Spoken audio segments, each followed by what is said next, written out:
Hello Tanzania, hello Dar es Salaam, Afrika Mashariki na Kati kwa ujumla. Karibuni sana Mpenja TV tuzungumze michezo. Na miongoni mwa taarifa kubwa ambazo zimeshika vichwa vya habari mapema hii leo kihusisha fainali ya kombe la shirikisho Afrika ambayo itapigwa tarehe 25 hapa Tanzania, inamkutanisha mwenyeji wa mchezo ambaye ni Simba Sports Club dhidi ya RS Berkane kutoka pale nchini Morocco.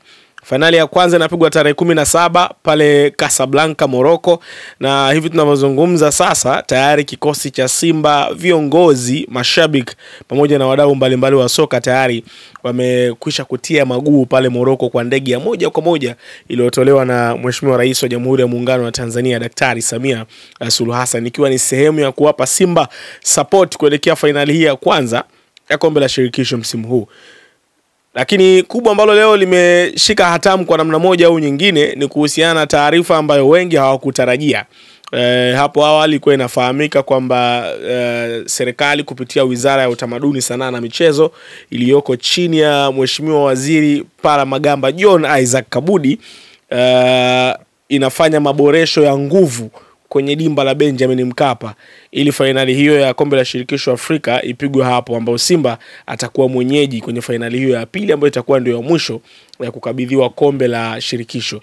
Isivyo bahati mambo hayajaenda sawa, na hii leo shirikisho la mpira wa miguu Afrika yani CAF kupitia barua yao imewaambia shirikisho la mpira wa miguu Tanzania TFF pamoja na Simba Sports Club kuwa mchezo wa finali ya pili ya CAF kati ya Simba dhidi ya Berkane upigwe kwenye dimba la New Amani Complex pale visiwani Zanzibar.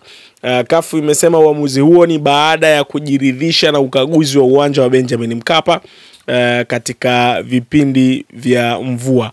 Inavyosemekana ni kwamba shirikisho la mpira wa miguu Afrika ni CAF limefanya ukaguzi kwenye dimba la Benjamin Mkapa kulinganisha na dimba la New Amani Complex na kuona miundombinu ya Amani Complex ni nzuri zaidi kipindi cha mvua kuliko miundombinu ya dimba la Benjamin Mkapa. Hivyo imetoa maelekezo stahiki kwa TFF pamoja na Simba Sports Club kwa finali hiyo ya pili ya kombe la shirikisho Afrika ipigwe kwenye dimba la New Amani Complex na sio dimba la Benjamin Mkapa.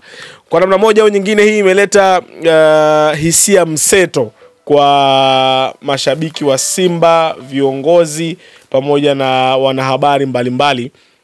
Na wengi walitarajia kwamba finali hiyo itapigwa kwenye dimba la Benjamin Mkapa, ila isivyo bahati imehamishwa kwenye dimba la New Amani Complex. Inavyosemekana ama inavyodaiwa na inavyozungumzwa kwenye mitandao ya kijamii ni kwamba viongozi wa Simba pamoja na shirikisho wanapambana vilivyo ili finali hiyo ipigwe kwenye dimba la Benjamin Mkapa, Dar es Salaam.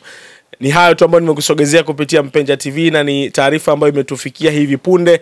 Tuko hapa kuletea kile ambacho nataka kupitia masuala ya kimichezo. Naitwa Diego na kuchanganyia picha ni Wilvin Trend. Hii ni Mpenja TV, tunazungumza michezo. Asante na kwaheri.